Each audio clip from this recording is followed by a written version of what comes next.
আসসালামু আলাইকুম দর্শক, শুভেচ্ছা নিন। আপনাদের সবাইকে স্বাগত জানাচ্ছি আমি কনক সারোয়ার আজকের অনুষ্ঠানে। দর্শক, নিউ ইয়র্কের আবহাওয়া অত্যন্ত কি বলবো দুর্বিষহ আবহাওয়া, প্রচন্ড ঠান্ডা, এর মধ্যে নানা জটিলতা তো আছেই। তো দুটি প্রসঙ্গ, অত্যন্ত সংক্ষিপ্ত একটি অনুষ্ঠান, এমনিতে অনেক দেরি হয়ে গেছে। যে হাসিনার রাজনীতির আসলে কবর দিয়ে দিয়েছে তার ছেলে সজীব ওয়াজেদ জয়, আল জাজিরার এক সাংবাদিকের সঙ্গে সাক্ষাৎকারে এই বক্তব্যটা। এবং আমাদের রাজনীতিতে এই যে ধরেন 2001-এর পরে যে প্রপার যে নির্বাচনের যে একটা আয়োজন, সেই আয়োজনে আমরা দেখছি যে সেই 24 বছর পরেও 1947 সাল থেকে যে ধারার রাজনীতি বাংলাদেশে শুরু হয়েছিল, যে ধর্মকে পুঁজি করে রাজনীতি, ধর্মভিত্তিক বেশভূষা ধরে ধর্মভিত্তিক কথাবার্তা বলে মানুষের মন জয় করার যে কৌশল, সেই ধারার আসলে খুব বেশি পরিবর্তন হয়নি। তো সজীব ওয়াজেদ জয়কে দিয়ে শুরু করি। প্রথমেই আমরা তার একটি বক্তব্যটা যদি শুনি তাহলে বুঝতে পারবেন যে কেন আমরা বলছি যে সজীব ওয়াজেদ জয় তার মায়ের রাজনীতির, হাসিনার রাজনীতির কবর রচনা করে দিয়েছে। আমরা একটু শুনি। Is planning to retire from politics. So after this, I mean, if she was ever able to go back to Bangladesh, she is not going to be in the political space anymore? No, she's old. My mother's elderly. This was going to be her last term anyway. She wanted to retire. So this is in a sense the end of the Hasina era? Possibly, yes. Okay. দর্শক, আমরা আবার একটু শোনাই আপনাদের অত্যন্ত গুরুত্বপূর্ণ কথা। You indicated that your mother is planning to retire from politics. So after this, I mean, if she was ever able to go back to Bangladesh, she is not going to be in the political space anymore? উপস্থাপক জিজ্ঞেস করছেন যে আপনি কি মনে করছেন যে আপনার মা রাজনীতি থেকে অবসরে যাচ্ছেন, বা তিনি যদি বাংলাদেশে কখনো যদি আবার ফেরার সুযোগ পান, তিনি কি আর এর মধ্যে থাকবেন কিনা? জয় যেটি বলছেন। No, she's old. My mother's elderly. জয় বলছে আমার মা বৃদ্ধা, আমার মা বয়স্ক। This was going to be her last term anyway. She wanted to retire. Sheikh Hasina retire করতে যাচ্ছেন, এটা তার টার্ম শেষ আর কি। So this is in a sense the end of the Hasina era? Possibly, yes. মানে হাসিনা জামানার শেষ, উপস্থাপক বলছেন। জয় তার সঙ্গে এগ্রি করছেন যে yes. Okay. So you're saying that if the Awami League does get a chance to re-enter Bangladesh politics, it'll be without her? Yeah. সেটার মূল্য শক্তি ছিল নিয়ন্ত্রণ আর ভয়, কিন্তু আজকের বাস্তবতা বলছে সেই কঠিন মোড়ে বড় ফাটল ধরেছে। জয় আসলে শুধু একজন মানুষ না, একটা প্রতীক বার্তার রাজনীতির কবর কি সত্যি খোঁড়া হয়ে গেছে? যে বহিষ্কার এবং তাকে পাল্টা ধাওয়ার নানা রকমের আয়োজন শুরু হয়ে যেত বিশ্বব্যাপী, এবং ভেরি আনফর্চুনেটলি শেখ হাসিনা আবার গতকালই দিল্লির প্রেস ক্লাবে একটা বক্তব্য দিয়েছেন, রেকর্ডেড বক্তব্য, তাও ভার্চুয়ালি ও আসতে পারেন নাই, আসতে দেওয়া হয়নি। সেই পুরাতন সেই কাসুন্দি যে সুদখোর ইউনূস, হাসিনা সে একেবারে নিষ্পাপ, তার জনপ্রিয়তা, অর্থনীতি, ভারতের তোষণ, এই সবকিছু মিলায় হাসিনা কিন্তু সেই তার পুরাতন রেকর্ড বাজিয়ে যাচ্ছে। অথচ দেখেন এই দাওটার কিন্তু সুযোগ ছিল।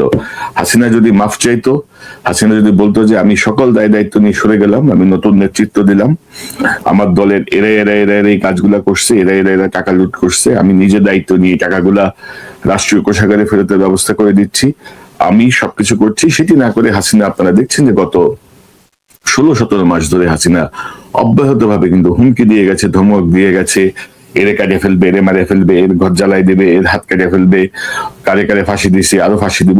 অর্থাৎ ধরেন একটা মানে তার যে কোনো শিক্ষা হয় নাই, তার যে কোনো পরিবর্তন হয় নাই, সেটি ইন্ডিকেট করছিল। এবং আজকে আপনার এই মুহূর্তে জয়ের যে বক্তব্যের কিছু অংশ শুনলেন, তাতে বুঝতে পারছেন যে তার রাজনৈতিক কবর রচিত হয়ে গেছে, তার ব্যাপারটা তার ছেলেই ওন করছে না, তাকে তার ছেলেই ধারণ করছে না। তো আমার মনে হয় যে এর মধ্যে নিশ্চয়ই আওয়ামী লীগ যারা করেন এখনো আওয়ামী লীগের অনুসারী, তাদের জন্য অনেক ধরনের শিক্ষা রয়েছে যদি তারা সেটি গ্রহণ করেন, যদি তারা সেটির থেকে বোঝেন যে তারা যে গণহত্যা চালিয়েছেন, তারা যেই নিপীড়ন চালিয়েছেন মানুষের উপরে গণতন্ত্রের নামে, মুক্তিযুদ্ধের চেতনার নামে, শেখ মুজিবের নামে, সেটি আসলে সেই অধ্যায়ের সমাপ্তি ঘটে গেছে এবং সজীব ওয়াজেদ জয় সেটি উপলব্ধি করতে পারছেন। আসলে হয় কি, দীর্ঘদিন বিদেশে থাকলে মানুষ কিন্তু অকপটে সত্য কথা বলে ফেলে।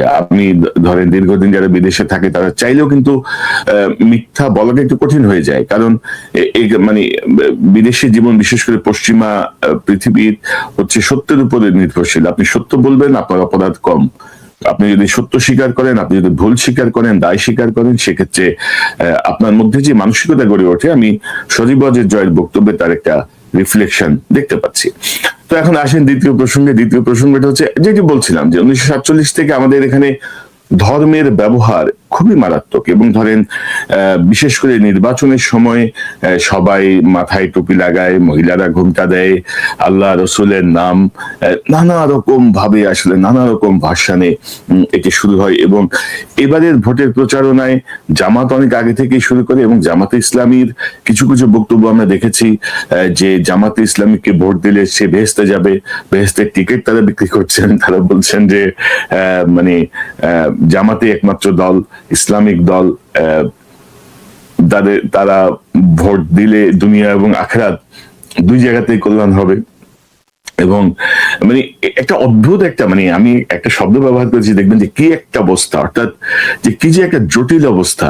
ধরেন জামাত ইসলামী কিন্তু ইসলামিক ধরেন তাদের যে ধারাবাহিকতা, যে রাজনীতির, সেই রাজনীতি থেকে তাদের যে যে পরিবর্তন, তাদের যেই মানে দৃশ্যমান, তাদের যে অবস্থানের যে পরিবর্তন, সেটিও কিন্তু কি বলবো মানে অবাক করার বিষয় আর কি। যে একটা সময় তারা ইসলামিক শাসনের কথা বলেছেন, ইসলামিক শরিয়ার কথা বলেছেন, এখন তারা সেখান থেকে সরে আসছেন। এবং এবারই জামাত বিস্ময়কর ভাবে একজন হিন্দুকে মনোনয়ন দিয়েছেন, হিন্দু ধর্মের একজন মানুষকে খুলনা 1 আসনে মনোনয়ন দিয়েছেন, কৃষ্ণ নন্দী। এবং আমাদের কৃষ্ণ নন্দীর একটা বক্তব্য যদি শুনি, এই জামাত ইসলামে হিন্দুরাও প্রার্থী হতে পারবে। তারুণ্যের প্রথম ভোট দাঁড়িপাল্লার পক্ষে, হিন্দু মুসলমান একই কাতারে দাঁড়িয়েছে, আজ জামাত ইসলামের দাঁড়িপাল্লায় ভোট দেবে। এখানে জামাত ইসলামকে মুসলমান ভাবলে হবে না, মুসলমান, হিন্দু, বৌদ্ধ, খ্রিস্টান নিয়েই আজ জামাত ইসলাম। অনেক অদ্ভুত অদ্ভুত একটা অবস্থা। মানে ধরেন এটার কোনো ক্লিয়ার কোনো ব্যাখ্যা কিন্তু নাই আর কি। যে আপনি জামাত ইসলামের, আসলে জামাত ইসলাম চাচ্ছে এক ধরনের উদার রাজনীতিকরণ, উদার রাজনীতির আবহ তৈরি করা, কিন্তু তাদের আসলে সংবিধানে তাদের দলীয় যে গঠনতন্ত্র, সেই গঠনতন্ত্রে কি আছে, সেই গঠনতন্ত্রে কোনো পরিবর্তন হয়েছে কিনা আমি জানি না। আমি অ্যাকচুয়ালি জামাতের আমির শফিক সাহেবকে আমন্ত্রণ জানিয়েছি, উনি যদি সময় দেন আমরা হয়তো বিষয়গুলো বিস্তারিত বোঝার চেষ্টা করব। তবে ইন্টারেস্টিংলি আপনি যদি দেখেন যে ধরেন এই যে কৃষ্ণ নন্দীকে নমিনেশন দিয়ে যে সমালোচনা হচ্ছে, সেই সমালোচনাকে কাউন্টার করার জন্য আবার আমাদের আবার এক শ্রেণীর আলেম ওলামা তারা আবার এটাকে আবার এক ধরনের কাউন্টার করছেন। আমি যদি একটু শোনাই আপনাকে। ভিতরে বেঈমান মনে করেন জামাতের নমিনেশন নিচে এই লোকটা ভিতরে বেঈমান, অবশ্যই সে এই ইসলামকে পছন্দ করেই এই দলের সদস্য হয়েছে। ভিতরে একখানি ঈমান অবশ্যই আছে। সে ভোটের মাঠে এখন নতুন এক নাটক, ধর্ম, টুপি, ঘোমটা সবকিছু যেন রাজনৈতিক অস্ত্র। যে নির্বাচনের যে সফর সেটি শুরু হয়েছে, সেই সফরে একটা অংশ যদি আমি আপনাদেরকে দেখাই, গত পরশুদিনের একটা বক্তব্য। ভূমিকম্প হলো না কয়েকবার, নকশিন্দুরে হয়েছিল, নকশিন্দুরে এখানে হয়েছে ভূমিকম্প, উৎপত্তিস্থল। এখন যদি আমরা বলি এদের এইসব শিরকের জন্য আল্লাহ সতর্ক বার্তা দিচ্ছেন, তাহলে এদের এই মিথ্যাচার, এদের এই মুনাফিক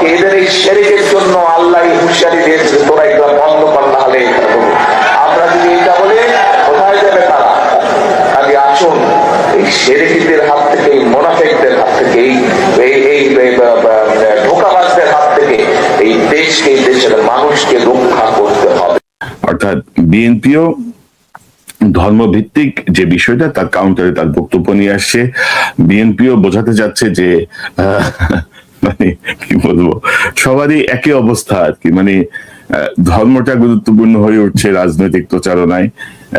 মহিলারা ঘোমটা দিয়ে ঘুরছেন, সার্জিস মাথায় টুপি দিয়ে ঘুরছে, এনসিপি মাথায় টুপি দিয়ে ঘুরছে, মির্জা ফখরুল মাথায় টুপি দিয়ে ঘুরছে। অর্থাৎ মানে কোন গুণগত কোনো পরিবর্তন আসলে হলো না আর কি। আমাদের রাজনীতির ধর্মের যে ব্যবহার 47 থেকে শুরু হয়েছে সেটি কমলো না। আমি মানে এটার একটা অদ্ভুত চমৎকার একটা ওয়াজের হুজুরের এক বক্তব্য শুনেছিলাম, সেটি দেখেন যে সেটি কতটা বাস্তব। আমি যদি আপনাদেরকে একটু শোনাই। যুবলীগের ক্যাডা আর হুজুরত করেছে আমাকে প্রধানমন্ত্রীর নাম ধরে দোয়া করা লাগবে, এমন ভয় দেখাচ্ছে, ভয়ের ঠেলায় রব্বানা আতিনা ফিদ দুনিয়া হাসিনা ওয়া ফিল আখিরাতি হাসিনা সবাইকে আল্লাহুম্মা আমিন। আমাকে প্রধানমন্ত্রী পড়ানো তো আছে, ওই জবরের জায়গা জের বাড়িছে, এখন কথা ঠিক কিনা? ফেলায় অনেক সময় জবর ও জের হইয়া যায়। হয়তো বীরের লোকেরা বলবে হুজুর আমাদের নেত্রীর কথা কি কোরআনে নাই? এখন হুজুর বলতেছে সালামুন আলাইকুম তিবতুম ফাদখুলুহা খালিদা। জায়গায় ডাক আছে, কি করবে ঠেলা? এই যে ঠেলা, এই যে হুজুর যে সহজ ধর্মের অবরণ প্রতীকের রাজনীতি সবকিছু ফয়সালা দেবে জনগণ। শেখ হাসিনা ওয়াজে, মসজিদের খুতবায় হাসিনার দুঃশাসনকে ইঙ্গিত করে কোনো কথা বলা যেত না। ইদানিং আমরা দেখছি যে সামনেও এই জাতীয় কিছু ঘটনা ঘটছে, বিভিন্ন সোশ্যাল মিডিয়া বিভিন্ন ক্লিপ আসছে। অর্থাৎ ধর্মটাকে সবাই তার মতো করে ব্যবহার করতে চায়, ধর্মটাকে ব্যবহার করে সবাই রাষ্ট্র ক্ষমতায় যেতে চায়। বিশ্বের কাছে মানে আমি বুঝি না আর কি কে কি ইয়ে করতে, মানে কে কি ভাবে এটা ব্যবহার করছে, কেন করছে। এবং আমি বাংলাদেশের সাধারণ মানুষের প্রতি অনুরোধ করবো যে ধরেন ধানের শীষ, দাঁড়িপাল্লা, শাপলাকলি, যেই প্রতীকে নির্বাচন করুক, যোগ্য মানুষ যাকে আপনারা মনে করেন যে ফ্যাসিস্টের বিপক্ষে ছিল, হাসিনা আপার লোকদেরকে আমি রক্ষা করব, তারা আমার সাথে আছে, এই কথা যারা বলবে তাদেরকে আমাদের সমর্থন করার কিছু নাই। হাসিনার প্রতি অনুরক্তদের সমর্থন করার কিছু নাই। যাদের মাধ্যমে হাসিনারা পুনর্বাসিত হতে পারে, আওয়ামী লীগ পুনর্বাসিত হতে পারে, তাদের বিপক্ষে আমাদের অবস্থান একদম স্পষ্ট। মানুষ দেখে যাকে দিয়ে আপনারা মনে করবেন যে এই লোকটি সৎ, আসলে সৎ অসৎ বিষয়টা আপেক্ষিক। কে কখন সৎ, কে কখন অসৎ। যে লোকটা দেশপ্রেমিক, যার জীবন যাপনের মধ্যে আপনারা দেখেছেন যে এই লোকটা দেশকে ভালোবাসে, এই লোকটা মানুষকে ভালোবাসে, এই লোকটা সর্বোচ্চতম সময় ন্যায়ের পক্ষে থাকার চেষ্টা করে, এই জাতীয় লোককে আপনারা দয়া করে বেছে নেন। টুপি দাড়ি বিভ্রান্ত হওয়ার কোনো কারণ নাই। আর আরেকটা বিষয় হচ্ছে, আপনারা যদি দেখেন যে নির্বাচনের মাঠে জাতীয় পার্টি দেখলাম নমিনেশন দিয়েছে, এই হাসিনার অন্যতম ফ্যাসিস্ট এই জাতীয় পার্টি কিভাবে তার ব্যাপারে সবাই কিন্তু চুপ হয়ে গেল। আপনি যদি দেখেন যে প্রথম জাতীয় পার্টির অফিস ভাঙতে গেল, এই করতে গেল, ওই করতে গেল, বলা হলো জাতীয় পার্টিকে নিষিদ্ধ করতে হবে, জাতীয় পার্টির রাজনীতি নিষিদ্ধ করতে হবে। এখন জাতীয় পার্টির জিএম কাদের না ভোটের পক্ষে প্রচারণা চালাচ্ছে, না ভোট দিতে সবাইকে আহ্বান জানাচ্ছে। এবং এ পর্যন্ত কোন রাজনৈতিক দল এই যে না ভোটের পক্ষে যে প্রচারণা বা না ভোট দেওয়ার যে আহ্বান বা জাতীয় পার্টির এই যে নির্বাচনে অংশগ্রহণ, এটি নিয়ে কিন্তু কোন রাজনৈতিক দলের কোনো বক্তব্য আমি শুনি নাই, আমি পাই নাই, আমার চোখে পড়ে নাই। জোরালো কোনো বক্তব্য বা প্রতিবাদ আমার চোখে পড়ে নাই। তো এই যদি হয় অবস্থা, তাহলে জুলাই বিপ্লব পরবর্তী যে নির্বাচনটি আসছে সেই নির্বাচনের সুফল আমরা ঘরে তুলতে পারবো কিনা জানি না। দয়া করে কোনো কিছুতেই বিভ্রান্ত হবেন না। আমার ব্যক্তিগত কোনো চয়েস নাই। আমার ব্যক্তিগত কোনো মার্কার প্রতি কোনো চয়েস নাই। আমি শুধু বলবো যে জাতীয় পার্টিকে ঠেকান, জাতীয় পার্টিকে কোনোভাবেই সুযোগ দেওয়ার কোনো কিছু নাই।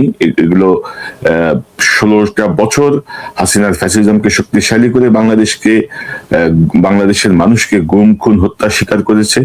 হাসিনার দায় যতটুকু, জাতীয় পার্টির দায় কোনো অংশেই কম নয়। তারা ছিল প্রত্যক্ষ সহযোগী। এর বাইরে যে মার্কারগুলো আছে সেই মার্কারগুলো আমি তো বললামই, যাকে আপনাদের যোগ্য মনে হয়, যাকে আপনারা মনে করেন যে দেশের জন্য কার্যকর হবে, দেশ এগিয়ে যেতে সহায়তা করবে, যারা উদার দৃষ্টিতে দেশ পরিচালনা করবে, যারা রাজনৈতিক হিংসা বিদ্বেষ কামড়াকামড়ি রক্তারক্তি থেকে দেশকে উন্নয়নের দিকে নিয়ে যাবে, যাদের মধ্যে একটা ভীষণ আপনারা দেখতে পাবেন, ব্যক্তি মানুষটিকে আপনারা যদি পছন্দ করেন আপনারা ভোট দেবেন। জনগণ যাকে ভোট দেবে তার পক্ষে আমার অবস্থান থাকবে। অর্থাৎ আমার ব্যক্তিগতভাবে আমার কোনো চয়েস আমি এখন পর্যন্ত ঘোষণা করছি না। আমি পর্যবেক্ষণ করছি যে সকল রাজনৈতিক দলের কার্যক্রম পর্যবেক্ষণ করছি। নিশ্চয়ই হয়তো নির্বাচন আরো এগিয়ে আসুক, নিশ্চয়ই আমরা সুনির্দিষ্টভাবে কিছু এন্ডোর্সমেন্ট হয়তো দিতেও পারি। তো দর্শক, আজকে পর্যন্তই। যা সর্বশেষ কয়েকটা বিষয় আপনাদের সামনে একটু তুলে ধরার জন্য এই আয়োজন। এই চ্যানেলটি সাবস্ক্রাইব করে পাশে থাকুন, এই চ্যানেলের মেম্বারশিপ নিয়ে পাশে থাকুন। আপাতত দেখা হবে ইনশাল্লাহ।